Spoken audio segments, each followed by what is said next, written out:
વરસાદ ના પાણીથી તૂટેલું પાર્સલ નહીં આ. Guys, little update doon sa parcel na hinihintay namin. Yung sinasabi ko sa inyo na pinapapunta kami doon sa may center of the village ni Mami para kami mismo yung kumuha. Actually guys, dahil sobrang lakas ng hangin, sobrang lakas ng ulan kahapon, ay kailangan naming ikat agad yung mga natumbang mga banana. Ayun si Sonal Masi ngayon, naglalaban na siya ng mga damit namin dito.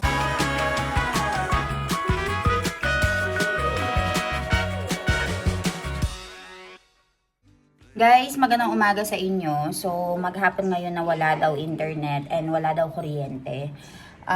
Actually, meron kaming internet dito sa bahay dahil meron nga kaming generator. Pero 3:30 pa kasi walang power and dalawa-dalawa kami nag-electric fan. Kaya naman ay i-upload ko agad yung video ko for today. And kung hindi man na ako makapag-upload ngayon, ay alam niyo na kung bakit. Si Ivan, pinaligo ko na. Ayan, ang dilim dito sa bahay. Ayan, ngayon si Mami nakaupo dito. Naka-electric fan lang. Walang ilaw. Iya! Iwan na batay?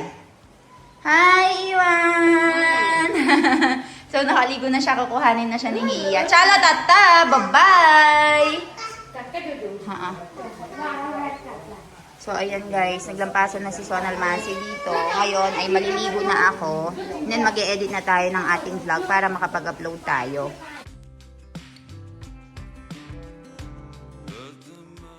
Anya, Sonal Masi, che. Kapra badudowa na, che. Para Sonal Masi, washing machine na yung salto, awe. Light na hiyat, le. Light na hiyat. Awe, Sonal Masi, basan do wash. Kapra do wash. Light na tea. Lejate 2%.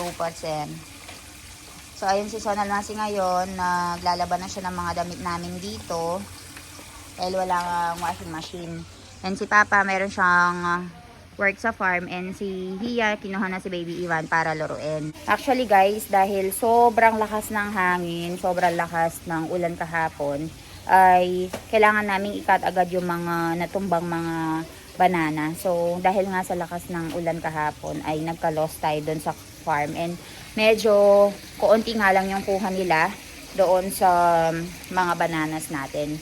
Usually, ang presyo ng banana for 20 kilos ay nasa 400, 450. Pero dahil naging tag-ulan na, medyo bumaba na. So, hindi talaga kami sinuswerte pagdating sa cutting ng banana. Kasi, suswertihin ka lang kapag yung timing mo ay okay and yung price ng market ay okay. So, swerte yung mga nakakuha ng 400 per 20 kilos. Sa amin kasi nasa 200, 250 lang lagi yung nakukuha namin. So, ayun guys, maliligo lang ako. Waiting lang din kami for Mala Masi to arrive para ay makapagluto na siya ng pagkain. Kaya babalitaan ko kayo. Papa, aja sukam, sheketer? Banana cutting, thank you. Kailangan nilang i-cut yung mga small banana guys para yung nutrients ay hindi ma-distribute. So ayan, liligo lang ako, babalitaan ko kayo. Madilim dito, walang power. Buti na lang yung cellphone natin ay nakaka-adjust sa darkness. So ayan, I'll update you. Chano, slide ka ra, slide. Yay! Iwan na waro. Iwan na waro. 1, 2, 3, go! Jump. Yehey! May kalaro si Baby Iwan ngayon dito. So, nandito si Radesh ngayon, yung pinsan niya. And playing sila dito sa may slide. So, since maulan nga guys, dahil maulan, ay dito lang sa loob ng bahay naglalaro yung mga bata. So, ayan. Napaka naman nag-share naman sila Sa hato Radesh baka kay joke. Boss! Bait-bait naman daw dalawa nagkakasundo. Nag-uunahan pa sila Yehey!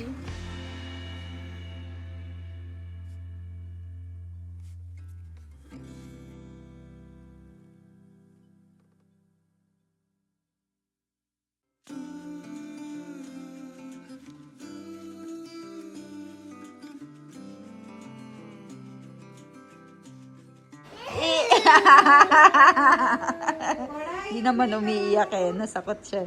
Nasaktan siya na bigla lang, hindi man umiyak. Ivan. Tignan niyo naman napaka-strong ng niya, ng legs niya.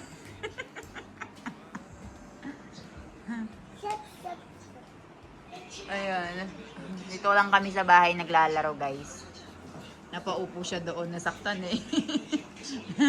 Chalo, para party ha?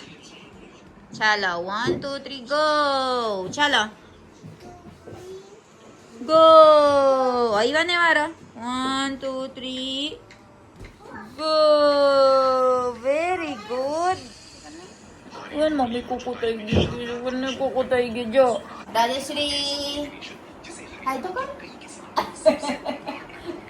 Chali ba? Hi! Hi! Oy, very good. Flying kiss ka raw, Dana. Flying kiss mo ka? Flying kiss. Jo, Daddy Shri, di flying kiss ka raw. Tu flying kiss ka. Tinutulungan niya ngayon yung lola niya sa pag-ano nitong penguin niya, oh. Nawalan kasi ng air sa loob ng hangin.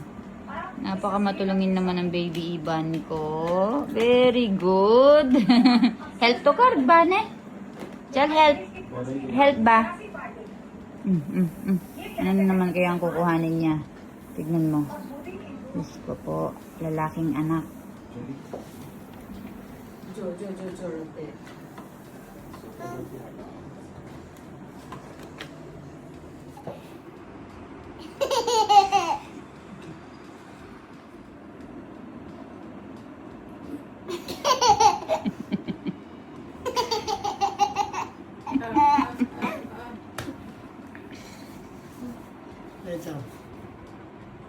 Nahi.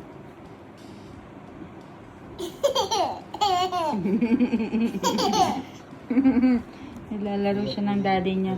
Naaral namin yung ABCD dito, tsaka yung mga shapes and 1, 2, 3, 1 to 10. Ayun. Tapos nilalaro. May kaunting distraction.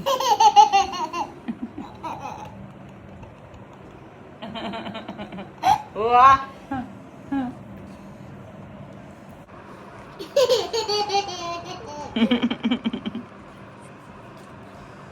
Ciao.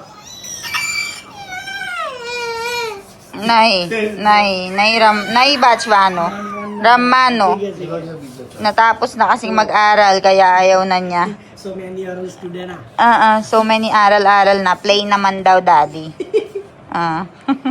Natapos na niyang maano yung ABCD tsaka yung 1, 2, 3, kaya tapos na siya mag-aral. Playtime na daw. Give me that. Give daw, give. Video paglay.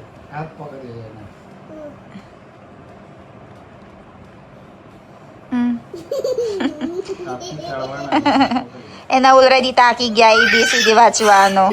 Red Daddy Jora Ramano.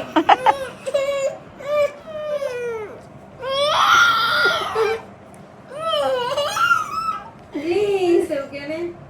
Ivan, my name? Please, okay na? Ivan, my name karne, my name is not in the mood. Ivan, my name karne? Wala na, nalaro na guys. Kanina sinasabi niya yung my name is Ivan Patel. Nalaro na ng daddy. Anay. Chal. Animal, ciao. Ah? Cat. Ah? Ah? Ah. Bak. Ah? Ah? Bird. Ah?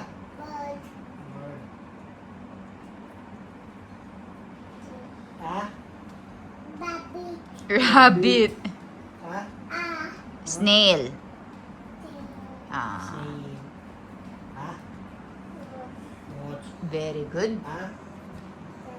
Cow. Very good. Cow. जोरती बोल चल Fish. जोरती बोल ना पण Naihambray, mami eh.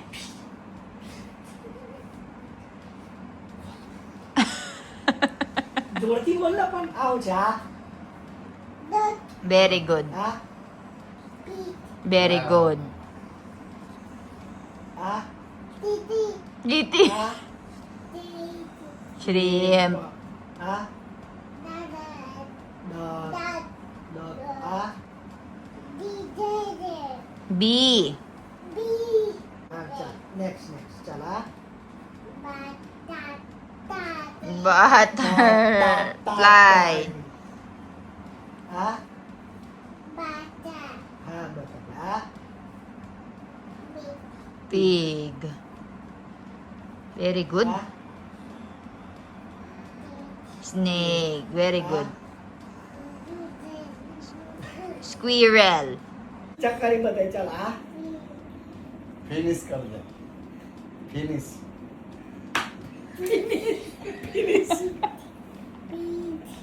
Finish. Finish. Another one. BG. चलो चालू करो हाँ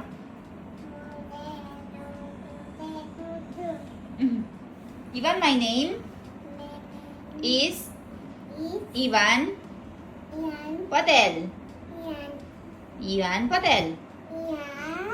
I am. I am 2 years old. My father is Milan Patel.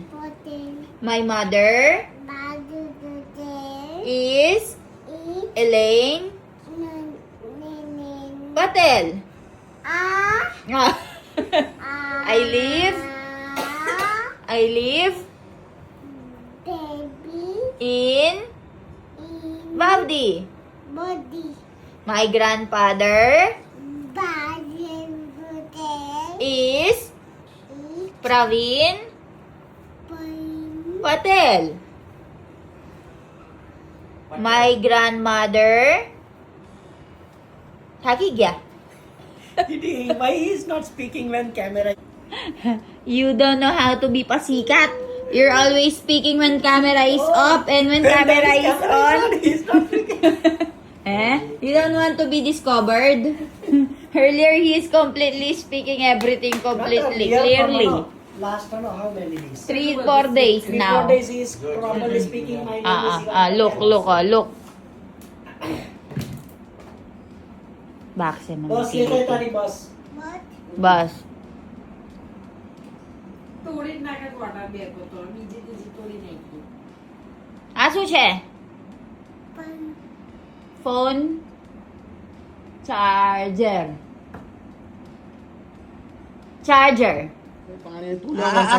આ વરસાદના પાણીથી તૂટેલું પાર્સલ નહીં આ Guys, little update doon sa parcel na hinihintay namin. Yung sinasabi ko sa inyo na pinapapunta kami doon sa may center of the village ni Mami para kami mismo yung kumuha. So, little update ngayong kasing araw ay half day lang si Milan. And sakto, nung tumawag yung road delivery guy ay si Milan yung pinasagot ko. Ngayon ay nakatapat po si delivery rider ng matapang. Very stricto po man din ng asawa ko pagdating sa ganyan, guys. Kasi, ano siya sa safety. Kung ako nga dito sa may center of the village, hindi nga ako pinapapunta dun sa may, kung saan maraming tao, kung saan ako pinapag-pick up ng gamit. Kaya ito, nung tumawag siya sa akin, sabi niya, punta daw ako ulit dun sa may center of the village, ako daw yung kukuha. And sabi ng asawa ko, sige ako yung pupunta doon. E di, ang ginawa niya, siya yung pumunta doon. Pagkakita dun sa driver, nakatambay lang siya doon sa may center of the village. Ayaw niya pumasok dito sa may street namin. Kasi tinatamad siguro, ayaw niya siguro maghanap ng bahay. Ngayon, ginawa ni Milan, hindi ko tatanggapin yung parcel mo. Pumunta ka doon sa mismong bahay namin, doon mo i-deliver kasi doon yung delivery address. Kasi guys, ang bili ng binan ko, kakausapin ng binan ko, guys. Kasi ang dami naming parcel araw-araw, everyday, halos everyday. Ito yung kauna-unahan na naka-experience kami na sa amin pinapapick up yung parcel. And very rude siya. Kung saan lang nandun yung mga binan ko, tapos pipick upin doon sa may center of the village, walang problem. Kasi lalaki sila, pwede silang pumunta doon. Pero kaming babae yung pinapag-pick up. eh problema na yun, no? So, ayun ang ginawa ni Milan, pinapunta sa bahay namin. And nagtitinginan sila ng mga kapitbahay, guys, kasi yung biyanan kong lalaki, stricto kasi yung biyanan kong lalaki, guys, pagdating sa ganyang mga bagay. So, pinagalitan ng biyanan kong lalaki, si Milan din, pinagalitan yung driver na kung ayaw mo magtrabaho ng maayos, mag-resign ka na lang. Kasi kung tinatamad ka mag-deliver sa mga bahay-bahay and walang magpipick up ng parcel ng mga dinideliveran mo. Kaya nga sila nag-online delivery dahil wala silang oras or yung lalaki sa bahay nila ay hindi available. Never mong gagawin na yung babae yung magpipick up ng parcel, sabi niya. So, ayun guys, ang problema pa, nakita ni Milan na yung parcel ay may sira. Parang dahil nga ayaw namin pick upin, sinira niya. Tapos, laruan kasi yun ni Baby Ivan mga books guys, and para siyang library. So, punit yung sa gilid, tapos parang binuksan na, tapos pinaglaro na sa mga bata, ganun. Tapos binalik ulit yun sa pagkakapak. Parang ganun yung nangyari. Inalis sa plastic, binuksan, tapos binalik ulit, tapos deliver sa amin. Sabi ko, wag na, sige, pabayaan mo na. Gamitin na lang natin, wag mo nang i-complain. Tapos, tinanggap na lang namin. Kasi, syempre, ako din naawa din naman ako sa kanya. Although mali siya, pero baka mawalan siya ng trabaho. So, ayun. Kwento ko lang, guys. Pero, mali naman kasi siya. Dapat, kung kaya nga, delivery nga sa mismong bahay, di ba? Dapat i-deliver sa bahay. Pero ang ginawa niya, pinapa-pick up niya. Kayo, kung may Shopee delivery kayo, tapos papa-pick up doon sa may center of the village, maglalakad kayo ng ilang minuto, pipick upin nyo, mas gusto nyo yung sa bahay na lang, di ba? Make sense naman, di ba? Kung bakit kami nagagalit. So, ayun. Kwento ko lang sa inyo. So, if meron kayong mga questions, guys, let me know. Sasagutin natin yan. And kung may gusto kayong malaman dito sa Indian culture para matapik natin. So, ayun. I'll update you tomorrow. Bye-bye!